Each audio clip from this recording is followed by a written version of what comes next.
大家好，我是张大刚，今天给大家带来的是著名的热血格斗番《刃牙》。这是一个充斥着不良少年的世界。起先注意到不对劲的是讲台上的老师，他发现自己全身都在不受控制的颤抖。不仅是他，全班的学生都发生了这种怪异的症状，但除了一个人，那就是我们的主人公范马刃牙。下课之后，三个小混混把全身是伤的刃牙围住，面对看似手无缚鸡之力的少年，小混混却害怕的浑身发抖，仿佛面对的是一捆随时会爆炸的炸药。不良的危机意识让他们明白，刃牙绝对不是好惹的。学校里驶来了一辆高级轿车，下车的是德川财团的第13代当家人德川光成，同时也是地下竞技场的管理员。德川此次的目的正是刃牙。面对着让校长都毕恭毕敬的大人物，刃牙眉头一皱，装什么熟啊，臭老头！一句话差点吓出了校长的心脏病。德川毫不在意地挥退了校长，拿出了一个长条状物体，那是硝化甘油，也就是俗称的炸药。但是放在100年前，这还是使用各种手段都无法将其结晶的高危液体。20世纪初，曾有大批硝化甘油经由海运运往伦敦，却在海上遭遇了罕见的大风暴。要知道，这东西可是稍微震荡就会当场爆炸。船只靠岸后，急于检查货物的船员撬开木头，却惊讶地发现里面的硝化甘油全部都结晶了。从那天开始，全世界的硝化甘油都陆续发生了结晶化。本来毫无关系、被隔离开的物质状态或者生物的思想，在同一时间全球范围内发生了同样的变化。这种现象被称为共识性。而在最近的东京，这种现象就要发生了。美国的阿尔加德斯看守所，狱警们正在押送一位死刑犯去行刑。犯人明明身穿拘束服，被捆得严严实实，但狱警们依旧全副武装，严阵以待。不仅保险开着，甚至不能靠近他1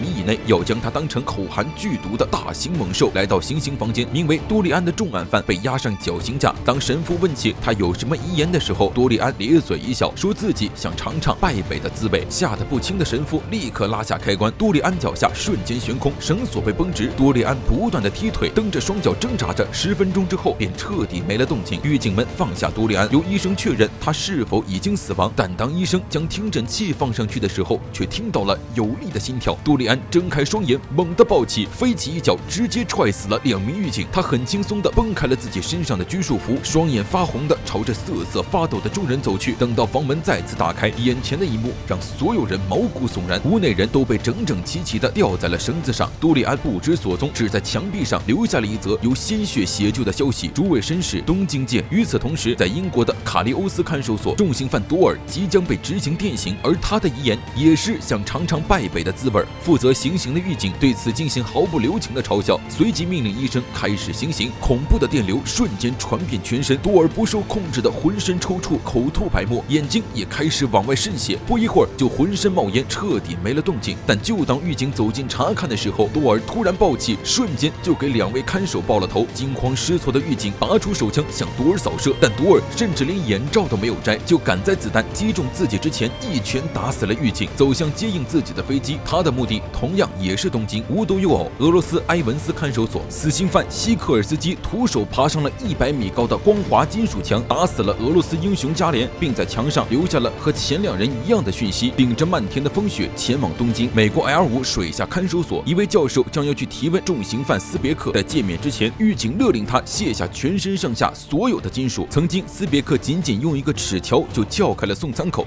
一拳打死了全美摔跤冠军。教授吓坏了，赶紧把身上包括袖口、腰带之类的金属物品卸得干干净净。狱警还特意嘱咐他，即使是隔着连子弹都打不穿的有机玻璃，也绝对不能靠近斯别克。教授提着裤子，战战兢兢地来到牢房，却惊悚地发现里面居然空无一人。通风管道中突然伸出一只手，提着教授的脑袋向上重重一撞，教授当场去世。斯别克从教授嘴里掏出一颗金牙，用它撬开了出口的锁孔。这个能够在水中闭气5分钟的怪物，居然就这样硬生生地从200米的海底监狱游到了岸上，并赤手空拳杀死了哨塔的所有看守。同样为了尝尝败北的滋味，前往东京，在日本国内的某处监狱用剧毒杀死了10数位处刑人的柳龙光，被关押在连火箭炮都能挡掉的玻璃房里。但对于他来说，这不过是扇普通的玻璃房。只见他将手掌贴在玻璃上，制造出了真空状态，瞬间坚硬的特制玻璃在他们面前炸开。柳用极其残忍的手段解决了2位看守，做出了前4人一样的举动。这5位可怕的死刑犯都不约而同地留下一句话，随后前往东京。这正是所谓的共识性现象，而他们的目标正是地下竞技场的格斗冠军刃牙。这将是一场以地下格斗场为代表的白格斗和以犯罪世界为代表的黑格斗之间的全面战争。运动员罗宾森在晨练的路上遇到了多尔，一个照面就被报纸划破了脸。罗宾森生气地拽住多尔的衣服质问，下一秒他的手就开始往外飙血。原来多尔在领口藏了大量刀片。多尔阴森一笑，一个肘击直冲罗宾森的脖子，只见他的手肘里都藏着锋利的刀片。罗宾森被划开动脉，大量鲜血喷涌而出，倒在地上当场去世。刃牙的学校里，开头找茬的小混混不甘心被刃牙压制，找了3个社会大哥帮忙，飞刀耍得很溜的飞刀哥，秤砣开可乐的秤砣哥，以及裤裆里藏刀的大刀哥。小混混冒着冷汗叫出了刃牙，刃牙见此无奈地崩碎了手臂上的石膏，毫无惧色地对上了找茬的社会大哥。大哥首先提着刀走上前去，却在对上刃牙的瞬间预知到了自己的命运，顿时吓得愣在原地不敢动弹。秤砣哥扔出的秤砣被刃牙轻松接住，并3两下的控制秤砣直达秤砣哥太阳穴。飞刀哥见状飞快地玩起了飞刀，结果耍着耍着刀就到了刃牙的手里，并且拿着刀直指他的脑门。不过刃牙只是吓唬吓唬他们，根本没动真格的。小混混见此立刻掏出了枪对准刃牙，刃牙面色逐渐凝重，当然原因是突然出现在小混混身后的斯别克。不久之前，东京警方接到了5位死刑犯前往东京的消息，一出门就看见被斯别克一拳干碎的警车。在斯别克的威压之下，小混混把枪交给了他，谁知斯别克拿到枪之后，直接对准自己的腮帮子连开数枪，然后喷出一股青烟，屁事儿没有。小混混当场吓尿，拔腿就跑。斯别克说着要和刃牙握手，刃牙毫无防备地握了上去，结果斯别克的手瞬间掉在了地上。斯别克狂笑着对刃牙说这是他挚爱之人的手，然后一脚踹在了刃牙的腹部。刃牙被断手吓得一时没反应过来，就被斯别克打倒在地，疯狂地踩着他的脸。还好警察立刻赶到现场逮捕了斯别克。刃牙在得知断手是一位倒霉的巡警之后松了一口气，斯别克又阴险一笑，崩断手铐，再次向刃牙伸出了手。他这次来只是和刃牙打个招呼而已。单纯的刃牙再次握了上去，结果又被一脚踹飞。一间房间里，一位肌肉遒劲的大汉正在边劈叉边观看着相关报道。他正是刃牙的父亲，拥有强大的战斗力，可赤手空拳毁灭整支军队，号称史上最强生物的范马勇次郎。与此同时，刘找上了色川柔道的创始人色川，这位以70岁高龄打败众多强者的不败传说，却是柳曾经的手下败将。色川再次向柳提出了对战的邀请，柳立刻将2人之间的滚烫开水泼向色川，下一秒锋利的针尖直指他的眼睛，几秒钟的功夫，色川又失败了。斯别克被关进监狱之后，就把这里当成了自己的家，过得那叫一个滋润。唯一一点不好的是饭菜吃不饱。警视厅局长在交代完对斯别克的部署之后，来到厕所放水，却没想到斯别克就在他的旁边泄洪。原来人家翻墙出去吃了包子，又翻回来了。当然，包子也是他打死店员抢的。局长下意识就是一记断子绝孙脚，却被斯别克轻松拦下，抓起包子就往他的嘴里塞。只见他住的监狱墙上破开了一个可怕的大洞。好家伙，这是请了一尊死神回来。与此同时，在神星道馆内，神星空手道的创始人于蒂克斯正在和曾经将冠军刃牙逼到绝境的中国拳师烈海王对战。2人肃穆而立，战斗一触即发，2人拳脚相交，你来我往，短短3分钟却已经分出了胜负。烈海王的额角被擦破了口子，但克斯的鼻子突然开始飙血。克斯坦坦荡荡地承认自己输了，并且决心钻研中国拳法，和神心流所配合，研究出真正的近代跆拳道。而就在此时，多利安来到道馆，上来就找克斯的父亲于地独步。死刑犯齐聚东京，格斗大赛一触即发，刃牙能否战胜几人获得胜利呢？欲知后事如何，记得点赞关注，我们下期再见。